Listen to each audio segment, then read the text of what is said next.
Fala pessoal, tudo bom com vocês? Hoje a gente tá aqui pra ver mais um vídeo do Ryan, que faz um tempo que a gente não traz um vídeo dele aqui, né? E eu acabei de notar que a minha cara tá um pouquinho. A minha câmera tá um pouquinho estranha. Peraí.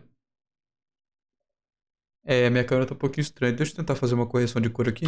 Bom, não sei se mudou alguma coisa, mas. Pra mim aqui mudou pelo menos. Vamos nessa. Ah, você sentiu medo disso a vida inteira e não sabia. O que que eu não sabia? Uma coisa que era muito famosa há um tempo atrás Inclusive, belo cabelo, Ryan. era um jogo chamado Garry's Mod. O Garry's Mod foi um jogo lançado em 2006 pela própria Valve, onde a ideia do Sim. jogo era bem simples, na verdade. Ele era um jogo completamente multiplayer que se servia como servidores. Cada servidor de Game Mod era criado por uma pessoa específica, cada servidor tinha sua própria cultura, como ele funcionava e como era feito a partir da pessoa que criou ele. Ou seja, você podia jogar tanto com seus amigos quanto em servidores públicos de pessoas que criam. Game Mod Ou sozinho também, tinha single single player. Tem single player, né? Justamente porque daquele jogo saiu um monte de minigames que simplesmente foram criados pela comunidade, tanto que muitos desses minigames perduraram por anos, como sei lá, o Murder que saiu do Game Mod, virou jogo pra Roblox. Joguei Game Mod tanto com seus amigos quanto qualquer outra pessoa aleatória, era uma experiência muito divertida de você fazer, porque aquele jogo era muito flexível. Qualquer coisa poderia acontecer. Você cheguei a pedir gamers do Garry's Mod naquela época também? Interessante. Mas dentro desses modos de jogo existia uma coisa que ficava sempre em terceiro plano nessa comunidade, mas que era muito importante, sempre foi muito importante, que eram os mapas. Uma coisa que sempre foi muito conversada no Garry's Mod todo o tempo que ele existiu, foi justamente os mapas. Caraca, até hoje eu lembro do mapa do... Dois mapas específicos, Murder Mystery, eu lembro de tudo que tem aquele mapa, e...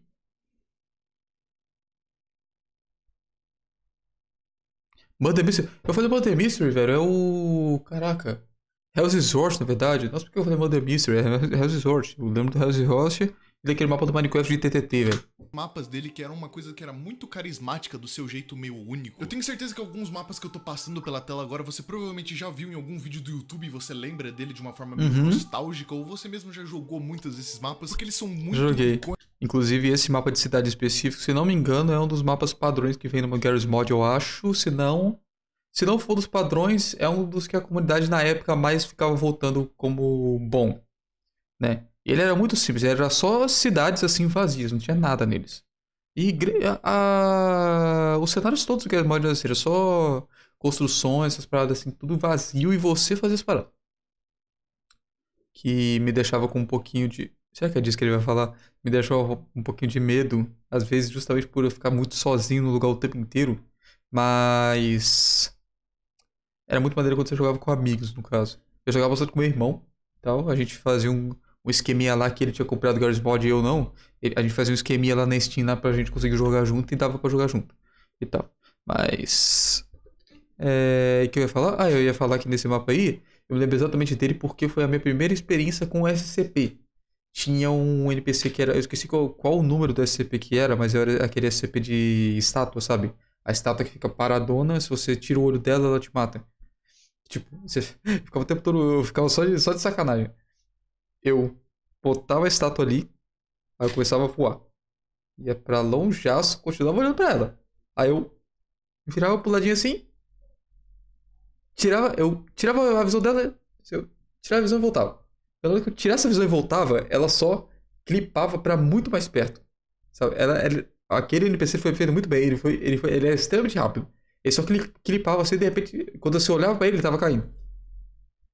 Tava caindo assim, eu tirava do olho, ele tava caindo. Aí ele apareceu do seu lado assim. Aí você tirava o olho dele. Pô, morreu. Aí você morre lá. Era muito maneiro, velho. Mas me dava um medo do caramba também.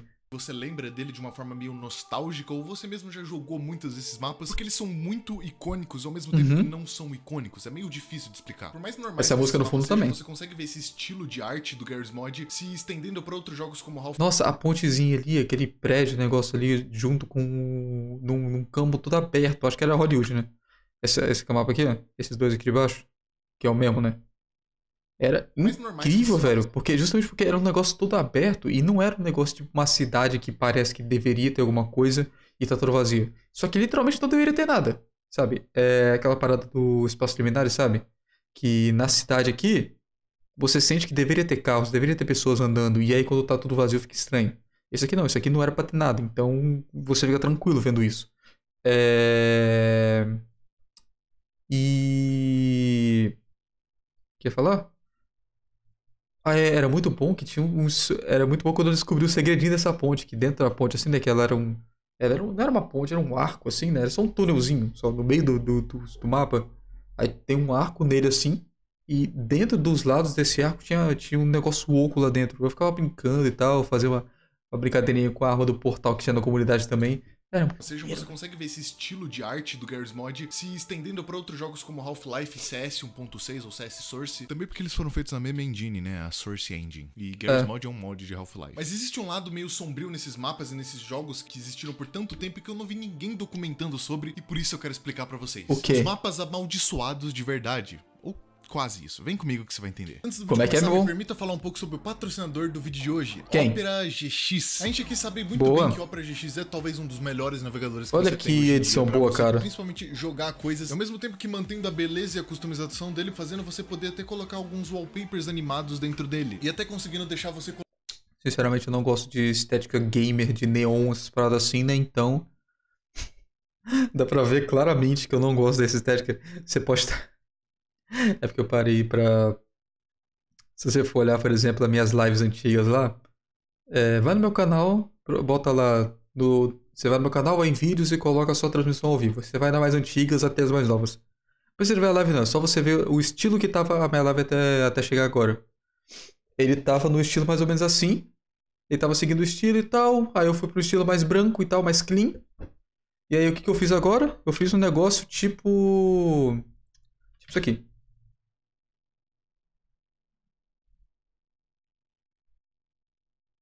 Sacou? Tipo isso aqui. É. É um bom design?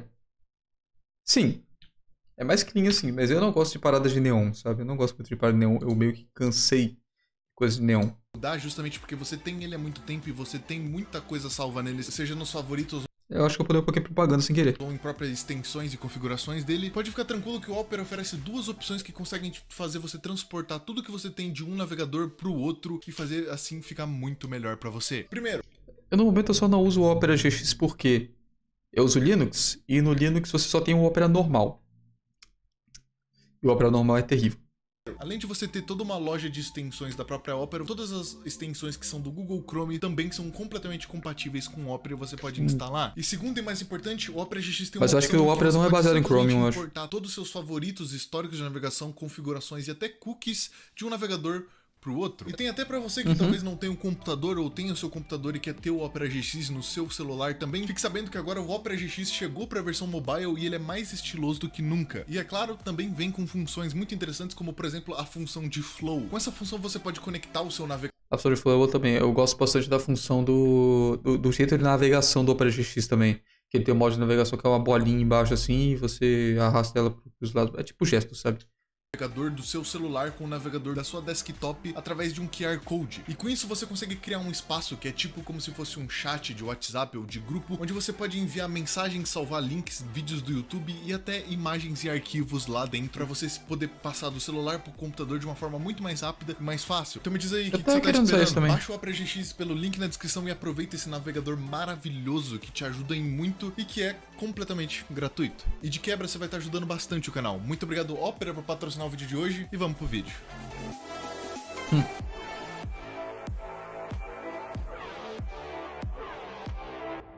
E a Opera e o pessoal da Opera agora tá fazendo uma propaganda muito, mas muito grande de Opera GX. Não só propaganda de YouTubers pra fazer a propaganda e tal, mas eles estão fazendo Game Jams, estão patrocinando Game Jams e tal. Teve uma Game Jam recentemente que o ganhador ia ter o jogo que ele fez na Game Jam como um dos jogos do Opera GX mesmo.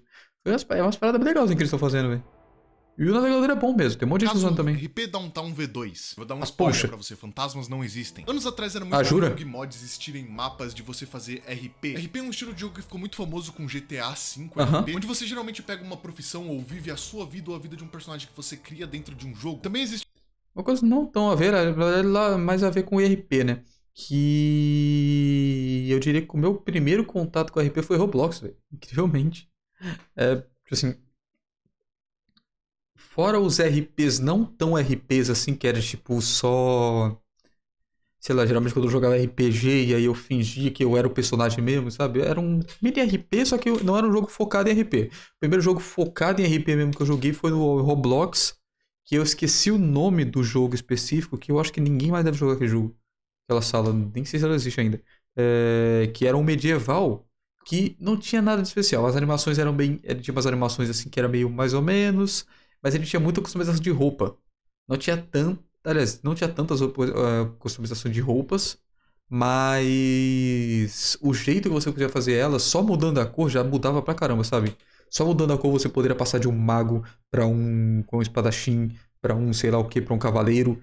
E como eu gostava pra caramba de Sword Art Online naquela época, eu sempre que ia lá, eu era sempre um personagem parecido com o Kirito. Espadachim negro, duas espadas assim, eu ficava brincando com os caras.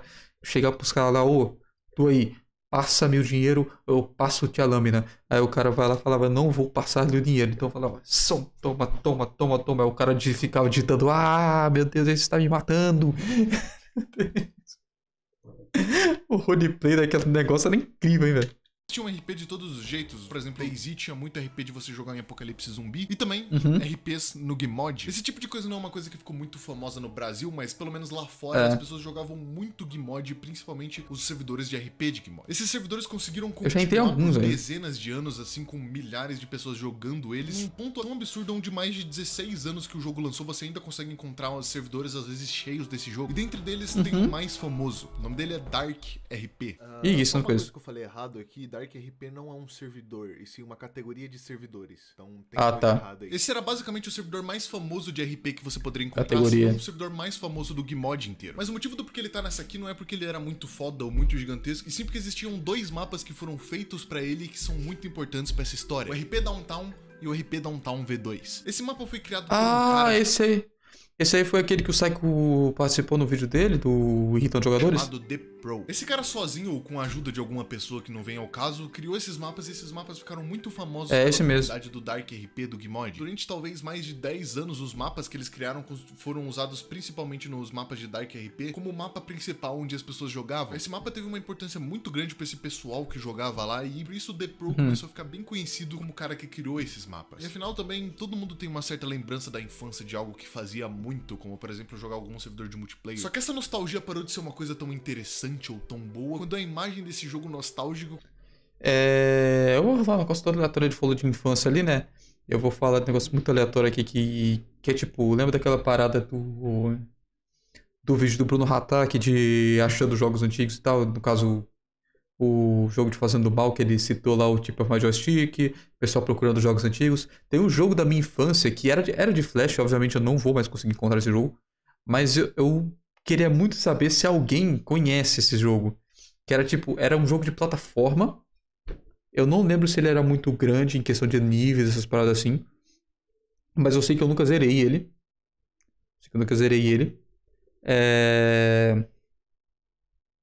E, tipo assim, era um ratinho que tinha um chapéu.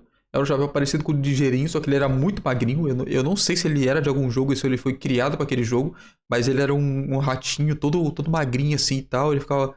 Era só um joguinho de plataforma normal, sem nenhum tipo de habilidade diferente. Era só plataforma normal, de ficar pegando queijinho. Não é Transformice, tá? É totalmente diferente de Transformice.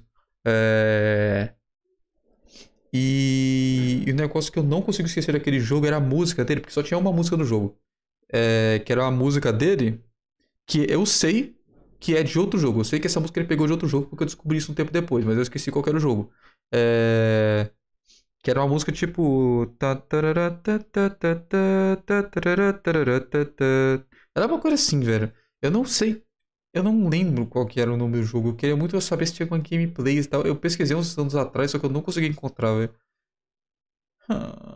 Começou a ficar meio aterrorizante. Existe muita coisa que foi dita sobre esse tal The Pro e o que ele fez. Ele era uma figura que ficou muito conhecida por fazer esses mapas de Gmod, mas ele ficou muito mais conhecido ainda depois que ele sumiu. Em 2008, The Pro simplesmente sumiu de toda a internet. 2009. As únicas pessoas que tinham contato com eles eram pessoas da sua vida pessoal que sabiam o que ele fazia na internet. E a grande maioria das pessoas que dizem que conheciam ele falaram que o cara era completamente maluco e que a insanidade dele acabou levando. Eu não conheci o cara pessoalmente, mas ouvi isso de várias pessoas que fizeram. Ele é extremamente instável mentalmente, um esquizofrênico paranoico, pessoas o seguindo, o governo batendo em sua cabeça, etc. Há muito tempo não receberam a ajuda que precisavam. Tá falando que ele se foi-se? ele. A questão é, o criador desses dois mapas que foram muito importantes pra comunidade do Gmod acabou sumindo ou falecendo. E se a história fosse só isso, seria só uma coisa meio trágica. Conforme o tempo foi passando, as pessoas foram começando a relacionar esse mapa que ele criou a uma coisa muito mais sombria e assombrada. Esses corredores e lugares eram quase que assustadores e perturbadores de você andar sozinho numa noite. Isso fez muita gente se perguntar se aquilo não era de verdade assombrado ou se aquilo de verdade não escondia um mistério muito grande. Depois de uma outra pessoa falar que eles tinham aparentemente visto uma sombra preta olhando eles, observando eles de longe dentro de uma casa, a história sobre esse lugar começou a ficar cada vez mais e mais séria e mais assustadora pra todo mundo. Aquele fantasma do Gmod tinha ficado cada vez mais famoso, só que provavelmente, claramente, aquilo nunca aconteceu. Mas eu decidi pelo menos investigar essa coisa pra tentar descobrir o porquê que tantas pessoas viram isso como uma coisa macabra. Será que era só uma creepypasta que as pessoas olhavam e tentavam entrar na brincadeira? Eu dormi no RP Downtown em VR. Ou será que elas realmente sentiam isso? É isso que eu fui ver. Entrando nesses mapas com a mentalidade de que tem alguma coisa observando a gente, é muito fácil da nossa mente mesmo criar essa sensação e acabar tomando um susto ao outro com absolutamente nada no jogo. Isso combinado com essa falsa ambiência que esse mapa sempre teve desse lugar lotado, cheio de ambulâncias e pessoas andando, carros correndo e nada acontecendo ao mesmo tempo, cria uma experiência que é no mínimo meio estranha de você ver. Mas também tem uma pegadinha nisso. Existem versões desse mapa que são propositalmente assombradas, que são feitas para ser assombradas e que são feitas como uma espécie de brincadeirinha. Muito provavelmente porque essa lenda ficou tão famosa que alguém quis criar para ser assombradas e que são feitas como uma espécie de brincadeirinha. Muito provavelmente porque essa lenda isso sumiu, tão famosa que alguém quis criar pro Gmod. É o Gmod, as pessoas fazem qualquer tipo de coisa. Só que além de todo esse misticismo sobre um fantasma de um servidor do Gmod e um monte de pessoas relatando coisas que nunca aconteceram, tem uma coisa muito legal nesse meio aí. Tem algo muito mais interessante em toda essa história desse fantasma que as pessoas passaram reto, mas que eu quero explicar porque é muito mais legal pra nós. tudo isso. E agora que eu te faço uma pergunta muito importante. Você já ouviu falar da solidão de jogos Source? Quando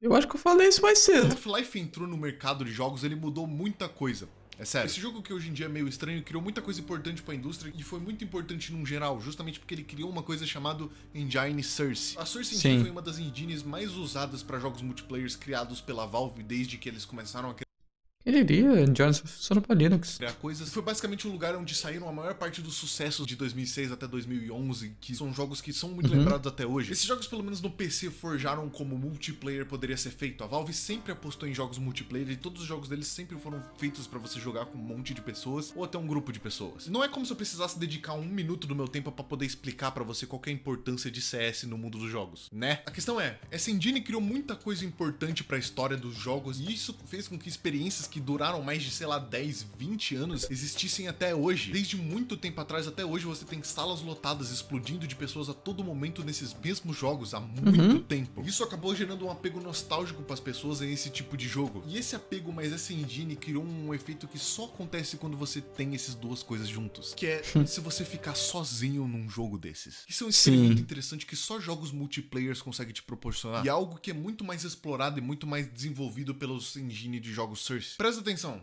Se você já jogou algum jogo multiplayer que tem mapa, você lembra do mapa que você jogava? Quando você joga algum jogo como CS ou Call of Duty, todo o seu tempo feito é justamente dedicado a você, principalmente olhar a todo momento onde tem um inimigo, olhar a todo momento se sua arma tem bala, o quantos tiros você precisa pra matar um inimigo, a posição dos seus jogadores, mas nunca prestando atenção no mapa que você tá jogando. Eu acho que o único que eu já levei desses jogos multiplayer, desse que ele tá falando assim, eu acho que os únicos mapas que eu lembro especificamente seriam o quê? Dust 2 e CS? Essa atenção que você tem em quem tá no mapa te desvia da atenção de como o mapa é feito. Todos esses jogos de multiplayer sempre estão lotados de pessoas, sempre tem muita coisa acontecendo na tela a todo momento, o que não te deixa simplesmente prestar atenção em detalhes do próprio mapa. Sim, e eu lembro pra caramba dos mapas do COD Mobile. E isso é uma coisa que só começa a acontecer quando você decide jogar um desses jogos sozinho. Qual foi a última vez que você olhou os detalhes ou os enfeites de uma parede de um mapa de CS, por exemplo? Ou analisar aquele mapa de Call of Duty que você jogou durante mais de, sei lá, 5, 6 anos esse aí mesmo. Em outro Call of Duty e nunca reparou nos mínimos detalhes que ele tinha. Mas agora que você tá sozinho, esses detalhes gritam na tua tela como se seu olho estivesse procurando prestar atenção em qualquer coisa que tivesse na tela, como se você tivesse um reflexo direto de quando aquele mapa tava cheio. E é sobre esse sentimento de era pra ter muita gente aqui, mas não tem ninguém, que esse efeito é criado. Kenopsia é o nome disso. O sentimento de estruturas largadas pra trás. Querendo ou não, esse foi o jeito que a Source Engine se fez por muito tempo. Estruturas largadas. A atmosfera sinistra e desamparada de um lugar que geralmente está cheio de pessoas, o negócio tá abandonado quieto. Tá? Pegadas pra trás. Querendo ou não, esse foi o jeito que a Source Engine se fez por muito tempo no mundo dos jogos. Em Half-Life, o contexto do mundo é que ele é meio que controlado por um governo que fica te vigiando a todo momento e que não deixa você nem pensar da forma como você quer. A engine do Half-Life foi feita justamente para expressar esse sentimento de um mundo distópico onde você não controla nem teus pensamentos. E essa ideia passou tanto para jogos que combinaram Eu nunca joguei muito Half-Life, cara. que é até no mesmo universo, quanto para jogos que não tem nada a ver com isso, nem mal É mesmo universo, é? como, sei lá, Garry's Mod e CS. Só que aí que tá, se você jogar algum desses mapas de Gmod e CS hoje em dia, você vai perceber que a todo momento parece que você tá sendo vigiado de algum lado. Sim, e na hora que você virar vai ter alguém pra pular na tua cara. A maior parte desses mapas tem prédios gigantes, ambiências Principalmente pelo fato de grande parte deles não terem nada dentro do seu ambiente. Literalmente vazio, sabe? cheias de pessoas, como se estivesse explodindo de gente em algum lugar, e que poderiam estar muito bem lotados de gente, mas não tem ninguém. Tudo isso te dá a impressão de que se tá tudo funcionando aqui, se tem prédios pra pessoas ocuparem, se tem carros e ambulâncias aparecendo pra todo quanto é lado, cadê essas pessoas? Prédios e mais prédios vazios? Nem fudendo, isso não existe. A mesma coisa acontece pra Portal, por exemplo. Você tem salas de experimentos com energia elétrica, com salas que foram construídas pra serem observadas, com até janela de observação, mas você não encontra uma alma viva a história inteira. Uma cidade não funciona sem pessoas, só que não tem ninguém aqui. Esse sentimento todo é sobre você sentir que uma cidade não funciona sem pessoas, só que não tem ninguém aqui. Esse sentimento todo parada do Cuba era bem estranho. Tem alguma coisa de errada nesse lugar que tá vazio, como se você não pudesse estar ali. É sobre você conseguir ver os dois lados dele, o lado dele onde tudo tava explodindo com pessoas e o lado onde não tinha ninguém. E esse sentimento que é o verdadeiro fantasma do mapa de Gmod. Você se sente observado talvez porque tem alguém te observando, mas é por puro game design, é por pura criação feita desse jeito, que foi montada desse jeito de uma forma muito sem querer, mas talvez muito efetivo. Algo que foi planejado pra ser feito há muito tempo atrás nessa engine que perdura até hoje em mapas que não tem nada a ver, que nunca era pra ter a ver com isso. E é por isso que traz todo esse medo de que existe algo realmente obscuro nesse lugar, quando na verdade nunca existiu. Essa é a lenda urbana dos mapas amaldiçoados de Gmod. Um efeito criado há dezenas de anos atrás por desenvolvedores pra um jogo e que casou perfeitamente com uma história de terror falsa que criaram numa comunidade de Gmod. O efeito de você sentir falta de um ambiente completamente movimentado e ser apresentado com um lugar abandonado. Muito obrigado por ter assistido esse vídeo até aqui. Se você gostou, por favor, deixe seu like e se inscreve, que isso me ajuda demais. Eu acho que eu te vejo outro dia e até mais. Tchau, tchau, Ryan. Bom, é isso, né, minha gente? Foi uma parada sinistra. Foi uma parada sinistra mesmo. Enfim. Qual que era o botão? É isso aqui. Bom, espero que vocês tenham gostado deste vídeo. Deixa o like, se inscreve no canal. Se inscreve no canal do Juan que tá aparecendo aqui do lado. Aqui do lado. Aqui. Aqui mesmo. Aqui onde tá essa luz muito forte na minha cara. E é isso aí. Falou.